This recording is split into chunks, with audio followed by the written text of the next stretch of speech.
Welcome back to Raw Sports Talk. I'm Chris, your favorite stat reader, and we have the White Sox hosting the Mariners. The Mariners are minus 205 on the money line. The White Sox are plus 172. The over-under is at 8 runs. The Mariners laying a run and a half on the run line are minus 130, meaning if you bet them that way, they got to win by 2 or more. And the White Sox getting a run and a half on the run line are plus 108, meaning if you bet them that way and they win this game outright, you win. They lose by 1 run, you win. Now, these are the overnight odds. They're going to change the closer we get to first pitch tomorrow. Neither of these pitchers pitched against the opposing team last season or this season. Head-to-head, the Mariners are 8-2 against the White Sox in their last 10, who really hasn't dominated the White Sox over the last handful of seasons.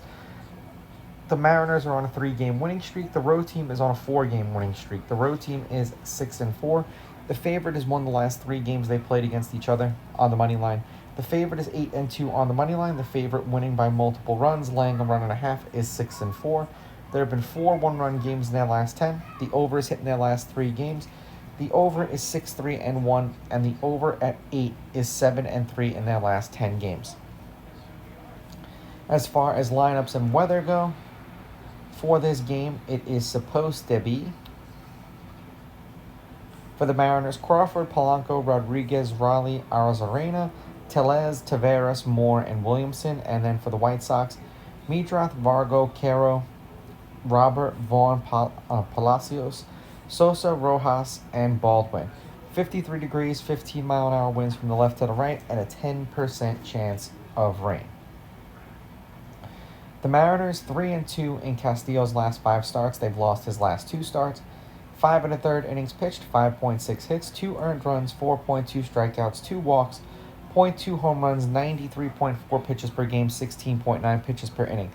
That's a law of averages over his last 5 starts. And if you watch me enough, you know that there's a handful of pitchers that are usually favorites that I like to pick against, and Castillo is one of them because when they play a little bit more quality teams, you get great value because he's generally a favorite, especially if he's home. The White Sox are 1-4 in Martin's last 5 starts.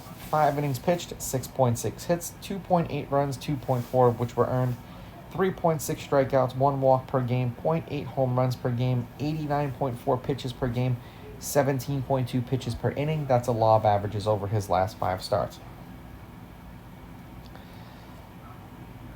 The Mariners versus righties, 5 runs per game, 238 batting average, 5.8 hits per game.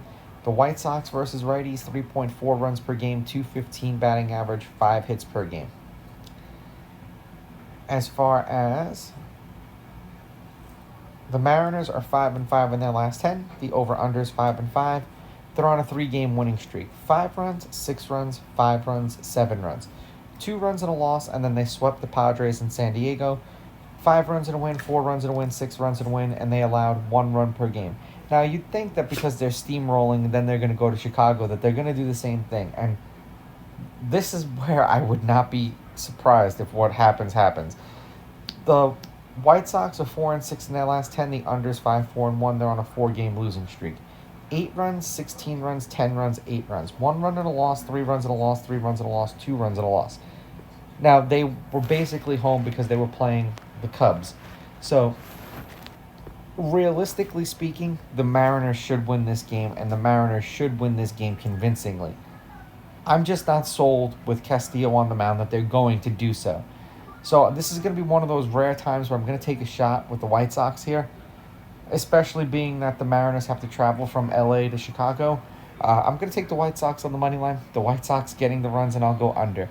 These are just my picks. If you disagree, please go with your gut, and please bet responsibly.